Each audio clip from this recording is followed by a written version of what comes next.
Daphnique Springs, and welcome to My Logic podcast. Today, I have two very wonderful guests. First and foremost, Mr. Courtney McGriff. He's all the way from St. Louis, BET Comic View veteran, currently on the road with Michael Blackston. What's up, Courtney?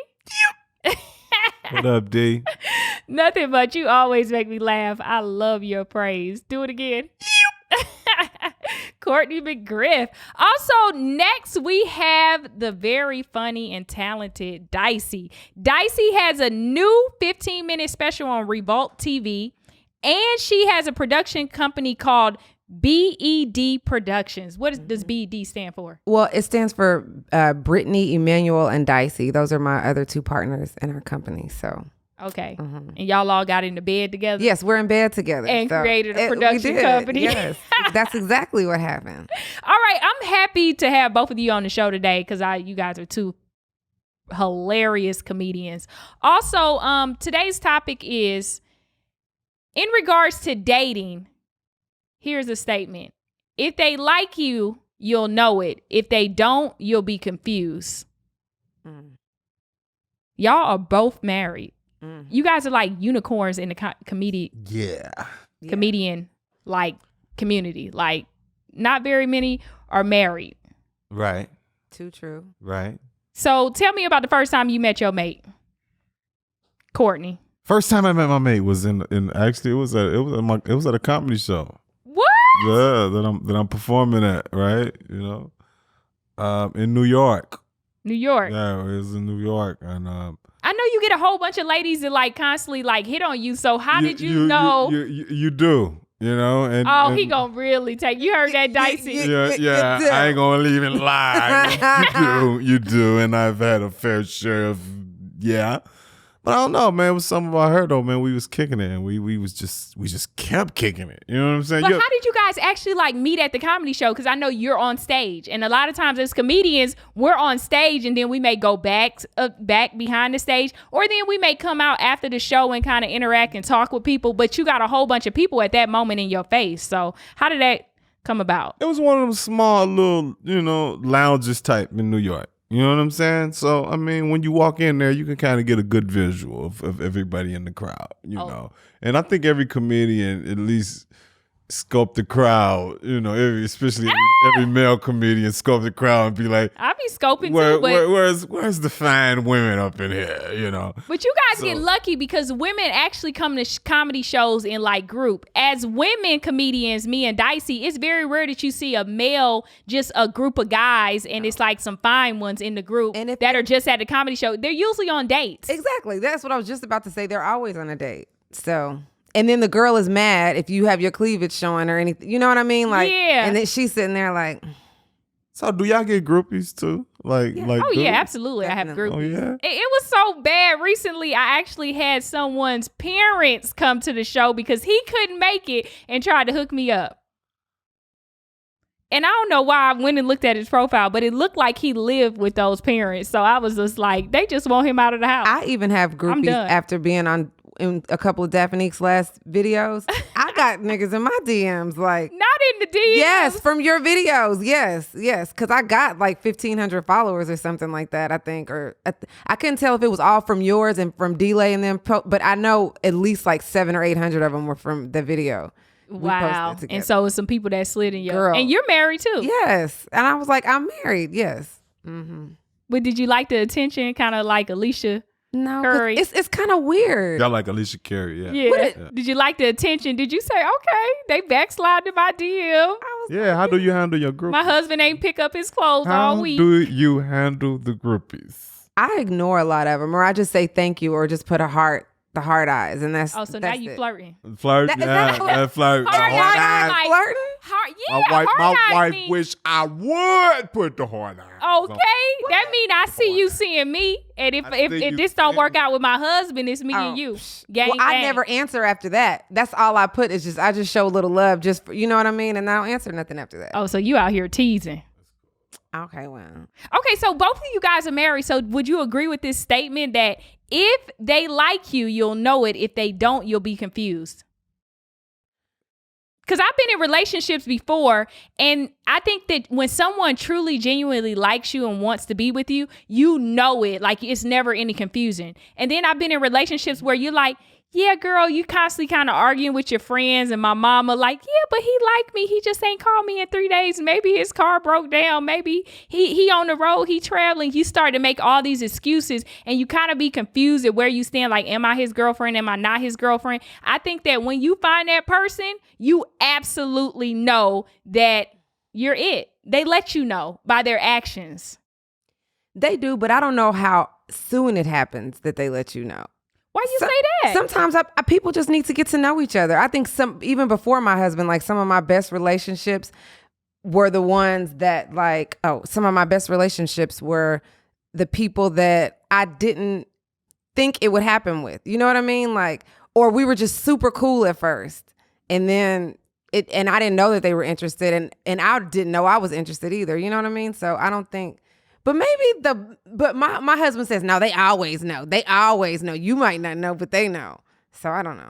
I feel like you do. I just feel like you do. Like, especially from a male perspective. From a male perspective, I feel like if you like me for some reason, I kind of know it.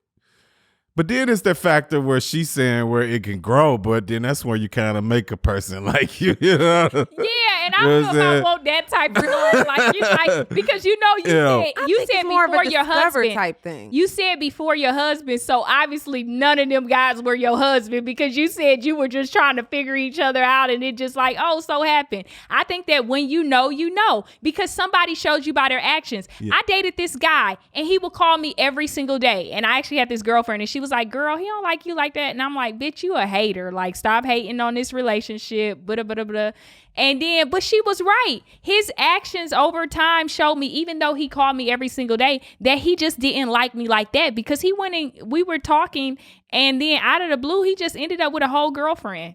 So that shows you that if somebody likes you, because I was always questioning the relationship. Like, oh, does he like me? Does he want to be in a relationship? Will he potentially do this? Will he potentially do that? And he was showing me that he wasn't going to do those things, but he kept the communication so strong that it was kind of confusing. But that's the whole point. I was confused. I was never 100% sure. And he was confused. I feel like in situations like that, they have another girl that they're choosing between. You know what I mean? And then something she does, like, I mean, being a female comic is very intimidating to dudes. And they have to think about us being around all these men all night, you know what I mean, every night. And it's a lot for them to have to deal with. And maybe the other girl just was like, it's almost to the point where they're going to be Mr. Daphnique. You know what I mean? No. Like, it is though. It is, unless you marry somebody on your level or you get with somebody that's like on your level, is gonna be that. In my opinion. What you think? I don't know. It's like, what is like, basically? What is it like? So you want to break down like is someone that's interested in you, like, yeah, that has like wants to be in your company, your presence, and wants to see a future with you. That's like wants to me. See a future and not somebody, because it's different levels of like, and I think that's where we get confused. You know what I mean? Because a lot of men look at, I like her enough to, chill out with her, I like her enough to, get that, I like get that coochie, but not to marry. Not to marry, definitely. That's. But some men that stick around you for 12 years and know they don't never want to marry you. So I think it's levels of like. I think we first like you to coochie level, right? I think like always come to coochie level. And then after coochie level, it's like, then I think it grows to like, I want this coochie all the time. Like, I don't want nobody else to have it. Then I want her to be around, and I really want to take care of her. I want to love her. I think it just grows. So you say it's I very don't know rare if that like just come really. I don't know if like automatically is as far as like I just want to take care of her, marry her, love her, comes right off the back. So you got to know what level of like. Be good you got to know what level like you at. Yeah, that's what I got from it. That's what I got from it too. Because he disagreed with what you said earlier, but now he done circled back and kind of agreed. Did you get that? Yeah, I did. Because you said that you have to grow into something. And now he said, hey, I want the coochie up front. Let's not get that misunderstood. Secondly, we can grow, which is the same thing that you said. It is. Yeah. You see how men just still want to disagree with us? It's still liking. It's all like, or is that versus love? Like versus love. No, I just think this is like when you're fully committed in a relationship with somebody, of course, by that time you should know. But I'm talking about this is strictly in the dating stage. If they like you, you'll know. If they don't, then you'll be confused. And that's true. When you first start dating people, have you ever had instances? I've been confused a lot, and it never ended up going anywhere. I think that's where the confusion parts come in, though. I think the liking, everybody know what like is, but I think the confusion part comes in is you don't know what level of like that you're on. You don't know what level. You might just be on the level of like where I like her enough to hang out with her, be my partner. I don't know if I believe in that love at first sight stuff. Right? I think a lot of that is infatuation. And I think the best relationships start from friends and from people that, that knew each other, like that maybe even knew of a partner you had before, or, can link you with somebody before that. If you were friends first with somebody and you can kind of see what they like, see how they deal with the opposite sex a little bit, I feel like those are the ones that grow very much more organically than, I love you. Just right. Niggas is crazy. How did you meet your husband? At the grocery store. Ooh, girl, which one? Fresh and Easy, but now they're closed down. Girl, I was about to head on over there after this show. So what happened? You was pushing. Did you have groceries? And he was like, I used to see him in there all the time because we lived in the same neighborhood. Like I've been living in Hollywood up the street. Most of the apartments I've had have been like right there in the same couple blocks. And so, I would just always see him in there. And one day he asked me for my number and I gave it to him and he didn't call. And so, or I thought he didn't call. He says he called and left a message. He didn't. I know. That's what I said. And then I saw him. The next times I saw him in there, I ignored him for like 6 months. And then I was designing swimsuits and I was doing like all these fashion shows and stuff all over Hollywood at clubs. And he was working, he's in club management and stuff. So when I got there, he was like at the club and I was like, oh, hey. And he was like, oh, hey. And then he loved my swimsuits and stuff. And he was like, oh, these are dope. He ain't really like them. Right. How a man gonna really like something that he can't wear? I'm like you liking all these half naked bitches in these swimsuits. That's what you liking. But, and he want to support you because you his boo. Well, I wasn't his boo yet. We hadn't talked in 6 months. But to say he like your work, that's like trying that's true. To slide that's true. In. He was trying to slide in. And then the next morning after the show, I saw him again inside of the store, and then we just started talking from then, and then I guess the rest. How long did it before you guys got married? We were together for like 9 years or 8 years before we got married. We've been married 3 years, so altogether we've been together 10 years. Oh wow, that's a long time. What about you? Long time. Before I got married, it was 4 months, man. So you waited 4 months and then got married? Let's do it. And how long have you been married? We say let's do it before this. We feel this statement right. If they like you, you'll know. If they don't, you'll be confused. She wasn't confused. You knew that was your wife. I know it. I said, no, I don't want to fuck this up. Let me grab this real quick.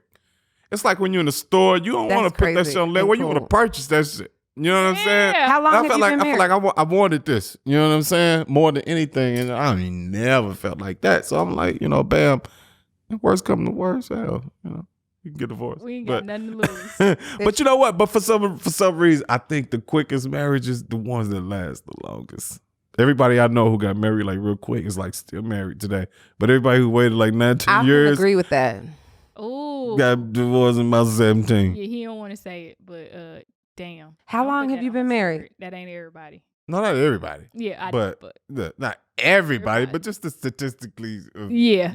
Well, I need to hurry up and get married tomorrow to somebody I met yesterday so I can stay married forever. But I will just say this is one of the key factors I do believe. If they like you, you'll know, is if they're consistent. If they don't like you, you'll be confused because they'll be inconsistent. Usually consistency is a confusion. But I'm telling you, some of these men nowadays for the coochie, because like you said, it's levels to it. They want the coochie first, right? That's first step. Some of them be consistent and you think they'll like you. They'll be making plans and date. Because see, I love a man with a plan. If you don't got no plan, sir, get out of my face. So they'll be making plans. You mean for the night or for the life? But just making plans, just being consistent, making plans like, hey, where are you doing this weekend? Let's get up. You want to go get something to eat? Blise spot. Just making a plan, like to see me, to spend time with me, being consistent. But some men to do that till they get that coochie. And consistency dies. Yeah. And so Them good morning texts. Can you answer my question? I said, how long have you been married? who, me? Yeah. I've been married forever. I don't know no more. I don't know. If you say 3 years, I'll slap you. I know. 3 years? No, it's been way longer than 3 years. Like Wait. 7? 7. You got a Hollywood age. Stop messing with his Hollywood age. Okay, Dicey. my bad. I got my Hollywood age. Ask him off camera. It's been up there, man. We've been married for a while. Okay, I'm sorry. I did not mean to. No, but if it's anything that you're trying to get to, we've been married for years, a while, a long time. That's good. Yeah. I'm very. That's exciting. Yeah, how long you been married? 10 years. 10? No, they said. No, or I mean, we've been together 10 years, but we've been living together for a lot of those But years. how long you been married? 3. 3. Okay. Dang, that's crazy. Yeah. Okay, so we about to jump into the next section of this podcast is what's that mean? I don't have exes, I have Ys. Like, why the hell did I date you? Have you ever felt like that about somebody? Lots of people. A whole lot of people. A whole lot like, of why people. did you? If you know what, if it was legal to be able to kill people, I would kill a lot of these niggas that I dated because I don't think they deserve to be on this earth to mess up somebody else's life. That's how strongly I feel about it. They ass need to be acquitted, prosecuted, and eliminated. You understand me? Yes, I do. Dating is relationships period is challenging. You know what I'm saying? So it's easy to have those feelings towards people that you once felt differently about though. You know what I'm Yeah. saying? And I think sometimes people can catch you at different stages in your life. Exactly. Like I dated somebody where my confidence, it wasn't the highest. And I dated them and it seemed like I was doing well. Then you look back and like, what was I thinking? This person was brutal. Right. But because you felt low about yourself or because you were in a depressed state or not feeling that well, this person came in and it seemed like just whatever negativity you put out there, you was attracting it and you didn't see it because it was disguised. Yeah, I don't look at some people like, why were you in my life? Why? I'm just so happy I didn't get pregnant by any of them. Oof. That's the worst. I see so many guys, their life just go to hell. So many women life to hell because they did those exes that should have been wise and they had a XYZ, a little baby. And But is it a why are you in my life or is it a why did I allow myself to keep you in my life? ooh, that's deep. That's deep. But like you said, if it's a why are you in my life, because for some reason you attracted that energy. But if it said, why did I allow you to stay in my life? It's like I said, sometimes you be at a low point in your life or feeling a certain type of way about yourself, your confidence, security. You know what I'm saying? However you're feeling that you allow those people to stay in your life a lot longer. Like I know I have a girlfriend in particular, the guy just treats her like shit, but her mother and father's relationship was similar. So to her, it's normal. But to me, it's just like, what? Why would you deal with somebody that treats women you will like do that? anything just to say they have a dude. Like thinking about being in the dating streets again, if I were ever to get divorced or whatever, I mean, that shit is crazy. Especially like at a certain age, In LA, all the dudes just like white girls. All the black dudes, they like white girls or they like others. I was walking down a street. That's north of Wilshire, though. That's South of Wilshire,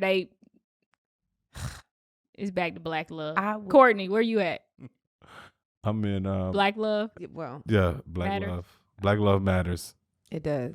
Black love. So what you saying about this topic now? Come on. No, now. I'm just saying, I was walking down the street the other day and I counted 8 niggas with white girls.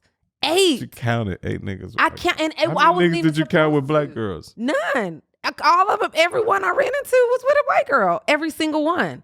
Or with a Mexican girl or something Or with a else. black dude. It just makes me wonder, like, your mother is black. You know, your sister's your I aunt. don't care who people decide to love. I don't really care about that. Is what I care about is some of those same guys that you're talking about in particular, they have very negative things to say about black That's women. what I care about. When they say black women have bad attitudes or we talk too much. But the experience that I've had over years is that's women, period. Can have bad attitudes, don't matter the race. I done met Asian, Hispanic, white, Costa Rican, whatever, just like with just bad attitudes. Yeah. But it's like those type of men sometimes tend to like pinpoint it to us. And I think sometimes it's about how they were raised. And it brings me to another thing that we can actually get into. I read something recently that said, when are people going to start holding toxic mothers accountable the same way they hold absentee fathers accountable? So I think sometimes I see situations like this is that when they have such bad things to say about black women, they didn't have very good experiences with black women growing up. Mm-hmm. Like the mother was too hard on them or kind of toxic. Or like I know one particular guy, I see him just date other people outside his race all the time. That doesn't drive other cultures to other people like in droves like it does us. You know what I mean? Like that, everybody's different. And I mean, I definitely feel what you're saying as far as like you can't help who you fall in love with. But when that is your preference to only be with somebody that doesn't look like any, you know what I mean? It's a status thing too. After dudes make it to a certain point here, then they feel like they can't date black women anymore. They, you know, I don't know. That's a whole nother subject. But that was just interesting to me. Like looking out when my friends who are always complaining about dating and I'm walking down the street and I see what they're talking about. I see a lot of what they're talking about, you know? Yeah, and I would agree with that because it seems to be a status thing and a new culture thing too. Mm-hmm. Because back then you didn't have as much of it. And like I said, people are allowed to fall in love with whoever they want to and be with whoever they want to. That's the openness of the world now. But the thing about it is that when those guys decide to like say negative things about us, and I noticed that when you do meet other cultures that date outside their race, I've met Asian women that say, oh, I like black men. But I never hear them say, oh, I hate Asian men. They're this, they're that. They're trifling. They ain't shit. They don't do. I never hear Hispanic women say that about Mexican men. That's a good point. I never hear white women who date black men trash white men. I've never heard this. That doesn't mean it's not somewhere out there in the world where someone's doing it. But in particular, people that from other races who have a preference, they just say that's their preference. They don't have to down their own race. Yeah. And I noticed that especially out here in Hollywood, I've heard black men literally come down on me and be negative towards me and say mean stuff to me just for no reason. It's just because I'm black. Or I'll just like lightly joke with them. Like I saw a guy today. I was down there buying some mangoes and he gave the security guard a Powerade. And I was like, hey, I say, oh, where's my Powerade? Just joking with him. He was like, he's working. And I can tell by the way he said that and the feeling behind it that he does not like black women. Yeah. And he's a black man. But I felt it. Yeah. We feel it. I was like, whoa, I was just joking. Here's a little you. quick theory I got. I think the black man has fucked up the black woman mind so much where they have no choice to try to go over to another culture.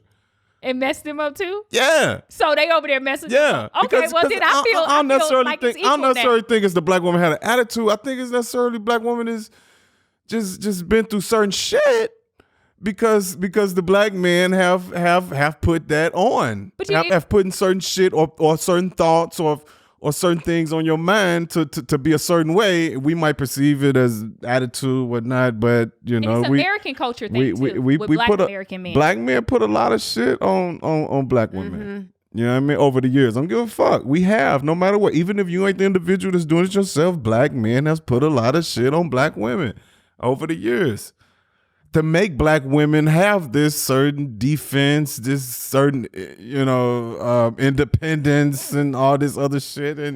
And black men know that. you know. So we might be like, hey, fuck that. Let's go get a Chinese chick. She don't know.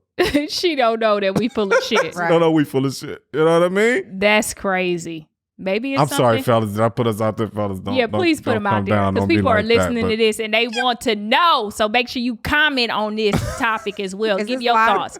No, it's not live. Okay.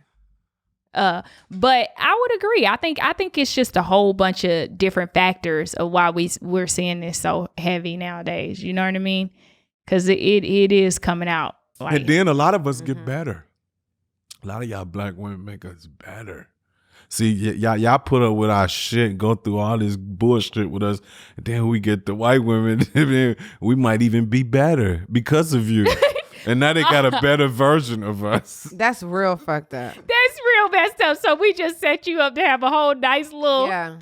Because we grew. You take all our nurturing. Stop getting with the immature seed. You know what I mean? Because if you happen to grow, then the seed grows. Sometimes the seed, you know, because y'all got so much bullshit together, the seed might want to grow fully somewhere else. You know what I'm saying? Yeah, I would agree. Okay, so we're going to get into trending. What is trending? Okay, so I recently saw in the news that Beyonce banks $300 million from Uber.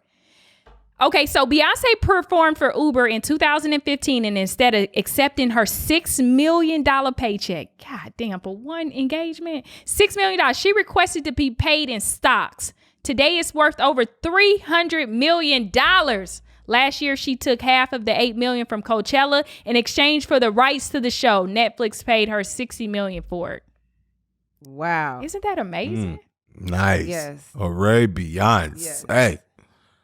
Wow. Like, that's a really boss move, and that's very intelligent. And then what I like about this new generation nowadays, I feel like a lot of these entertainers and people like that are creating generational wealth. Yes. And something that we don't have in this country is generational wealth. And for you to do that and make those boss moves, her kids are going to be able to eat. Yeah.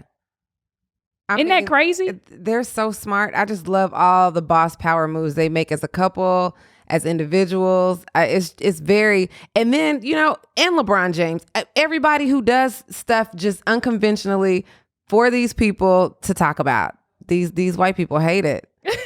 Then your posse, they call him LeBron's, your posse comes through. And, you know, he's like, no, this is not a posse. These are people that have degrees and they have masters and doctorates. And y'all want to, you know, they're always trying to belittle something. When Jay-Z started his, you know, the music title. Yeah. You know, everybody, look, they're just brilliant. The way that they just, you know, and then Target wouldn't even carry Beyonce's album that year. Remember when she dropped Lemonade? Oh, they were very upset that she just did it in the middle of the night on her own platform, and they didn't want to carry it. So what? I mean, it's still, you know, they say fuck you to corporations because they are one, and because you know how strong you have to be and how much money you have to be able to turn down $6 million and say I'll just wait on it. You know what I mean? Because I mean, I don't have that strength right now where I am in my life. If someone offered me $6 million, I'm gonna go ahead and take that, even though the outcome and years later, because if you look at it, that was 2015. Fast forward 4 years later, $6 million. She profited $294 million off of just saying I'll wait 4 years. Yeah. Isn't that crazy? Yeah. I couldn't even do them 4 years. I'm gonna go ahead and take that $6 million because I don't really know Uber that well. And that's an Oprah her move. people behind her. She has some people. Yeah, that's people. That's good people behind you right there. And it was crazy because a lot of people were also talking about her at Coachella about how she took the $8 million, and they said that it came out that Ariana Grande got paid $16 million, but Ariana Grande does not have the rights to the performance like Beyonce. So really people was like, what? How dare they pay her more than Beyonce? Wow. So that turned into 68 million versus 16 million. She went again. I wish Monique could have figured out a way to like do something like that. You know what I mean? For to make up for her comedy special, for the lack of what, you know, the money they offered her, whatever. That would have been cool if she could have figured that out. Yeah, it would have been cool. Like, I would have been very excited about that. Yeah. Because I think at the end of the day, people could say whatever they want. They may not like her attitude. They may not like who she is as a person, but she is iconic. Oh. And you can never take that away from her. And I don't really know the whole gist of the contracts until you look in there and a lot of things and know a lot of factors. You can't really speak on it like 100%. But I definitely think and always will feel like she was worth more than $500,000. And although people sometimes don't sell seats to shows, that doesn't mean, I mean, I've never been to a Monique show, but if she had a comedy special on Netflix, I would damn sure watch it. I would watch. Everybody would. I think everybody would just watch it. I mean, everybody would watch it. Yeah, and I didn't like how Gary Owens came for her too.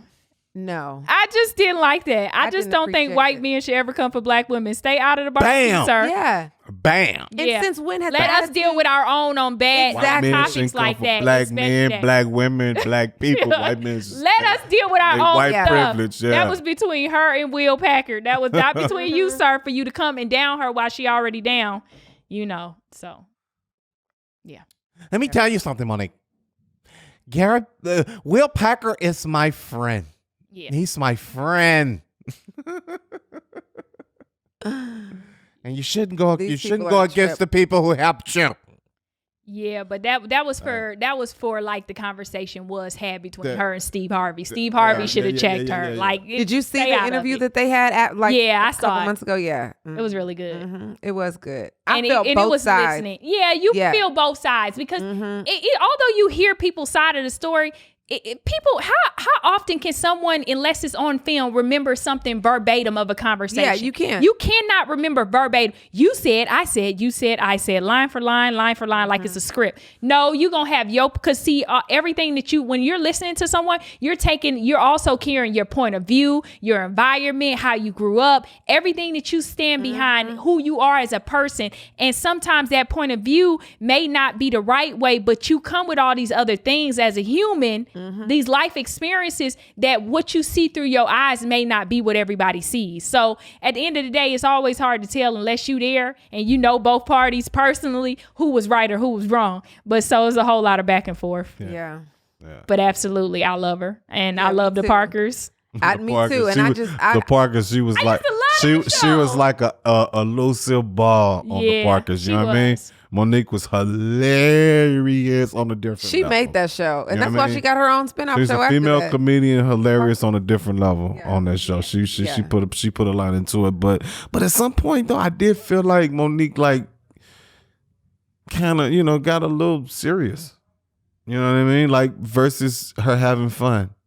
People are allowed to change. That's the thing. And people are allowed to not go do things for free. You can't count her money for her and tell her what she, I don't know. No. But I do also think that you gotta, if your peers are doing the same thing, I don't think you should go against certain things. You know what I mean? It's a certain system, and if you're gonna fight them, you gotta fight them a certain way. Create your own festival where you pay talent and you do this and you have all these things, but sometimes it's not feasible because people don't understand is that they pay for your hotel. They kind of give you the accommodations that you want, right? But you don't understand they're doing that for all these other people. They could be they still got to generate money. They got to pay the cities. They got to get licensing, permits and all these other kind of things that people aren't really putting into factor. A lot of people don't know when you're on late night. If I'm on late night as a new person doing just stand up, they pay me the same amount of money as they would pay Denzel Washington. They don't say, hey, Denzel Washington, you're on late night. We're going to pay you $50,000 for making a 10-minute appearance on the show. And Daphnique, we never heard of you. You doing stand up. We're only going to pay you. What's the rate? Probably like $900. No, we get paid the same rate. So if you're not going to go against that, don't go. You know what I mean? So I think it's all preference, but it's all about contract. You also do what you don't believe. Expect me to do anything that's not in. That's what contracts are for. It's also about contracts, but it's also about relationships. Yes. Because if I gave you a shot and gave you a chance to be in this iconic film that will give you an Oscar, based on something that I asked you for, just no matter what reason it's I for, disagree with you that. might want to say, you know what? Her For performance this gave her the Oscar, not the movie. It was her performance. performance might Somebody else might not have done that. True that, but it both got to come hand in hand. You have to have the opportunity to give the performance. So based on the opportunity that you was given, you might want to lighten up a little bit. To me, that's the same thing as If you shut up and already dribble. reached What's the Denzel difference? Washington, What's the difference in if just you shut up already and reached dribble? that level, But they my can thing is, if you already reached that level, you can have those demands, you can come with it and everything. But I feel like if people helped you to get to that level and they just asking a little bit of you, that probably, you know, that And you you could also do, fighting like your she own said, that people her at the peers end of the is day. actually doing. Again, I think that, you know, you just got to And be it more ain't down careful in with the Monique or contract. nothing like that, but I just feel like, I mean, that's just me. If I was given the opportunity I would've just to be in left it. Coming I to would've America left it. 2, Yeah. I did the best performance of my life in Coming to America 2. I got an Oscar. Eddie Murphy called me and was like, yo, Griff, I need you to do this for me. I'm like, yo, fuck that, Eddie. I need money. Well, I don't think she needed money. I don't think she needed money. And after being in the game for 25, 30 years, you know, you might not want to do stuff for you. Like she said, her family time and the things like that are the important things to her now. You got to pay her for that. If you feel like that, but you also got to go. Also, it may be consequences that come along with that. Consequences. You have to Yeah. be ready to accept it on all levels. I just feel like the consequences were very harsh for her. And that's, they just weren't. I think it could have been a little lighter. Sometimes it's not what you say, but how you say it. If you tell someone to suck your dick, that can kind of be taken a Exactly, certain because way. no one But if is you paid. just say, hey, guys, kept it quiet, like, you know, I prefer not to work for free. And no one putting light on the situation but Monique. Nobody's come out and be like, I don't want to work with her. She did this. She don't Well, want they to. No blackballed her. one really put light on the situation but her. She and felt only like that's we what would she had to know. do. Only we would know what she going through if she keep telling us what she going through. Fuck what you going through. Put something else out. Put something else out great. Make us love you more. Continue your fucking legacy. And as she has her own residency in Yes, in Vegas. Her own, Las Vegas. her own residency in I Vegas. can't wait to get down She there. got I a can't she got a either. hell of a podcast with her dude. I mean, so she doing her own thing. And there's so many ways so- to make money nowadays. You don't have to Yeah. be restricted to whatever. So I wish her the best, and I support her wherever she go. Me too. Guess what, guys? You were on today's episode of By Logic, and I don't care what your opinion is, Dicey, and what your opinion is, Courtney, because it's my podcast with my logic. So my logic always wins. So That's what I love about there you, we Daphne. go. You don't give a fuck. I was late today. I was like, what's the address? The address, the one I texted you. That's the address. I'm like, okay, you right. You know what? Because black The people Uber will took me promise to the you wrong up and place. down that My they will bad. be on time. On time. Courtney was on time. I was on I was time. on time except- thinking I was late. Then definitely pulled up behind me. I was Like, like, hey, I'm okay, watching I'm you. good. I'm on I time. called myself Ubering to save some time so I didn't have to park and do all that. And then, you know, It's cool. He took me to you here? Equinox. She been that been sitting on her spirit all with that- podcast. She had to being- bring it up. We wasn't even gonna talk with about that it. being said, Daphne, you have given us our credits. You have given us just due, but let us congratulate you, Yes. Daphne, Thank you. on being the awesome comedian that you have become and growing to be, Thank and you. I all your appreciate it. social media following and everything, and, and your not only podcast. that, but just like being a non-hater. You know what I mean? And like sharing the game with people because people don't do that. And then it's been a couple And of you know shows. what? People hit me. I feel like sometimes I get it a lot rougher than a lot of people. But you know, you guys have got to understand. I grew up Nation of Islam, so it was a lot of things about helping each other. And I see so many other people from other races and cultures that look out for each other no matter what. Yeah. And I always wanted to be that person where I'll help anybody, but I also want people that look like me to win the most. And sometimes people come down on me. They don't show me no respect because of it. But at the end of the day, one day they're going to open their eyes and realize if anybody wanted to see you win. Yeah. I just remember a couple of shows that you weren't able to do. You would refer me to do them for you, and you put money in my pocket. Like comics, especially female comics, they don't do that. They don't yeah, look a lot out. of They're them not be haters. You know, they're such haters. I just But I it's just a lot of congratulate you. great You ones. deserve everything coming to you, and you. I'm proud. I'm Thank proud you. of I you. received Yeah. that. Yes. And I may not talk to both of y'all every day, but I love you. Yeah. And thank you so much for coming out today. And this is My Logic podcast with Daphnique Springs, and today I had Dicey and Courtney McGriff. Make sure you guys subscribe. Bye.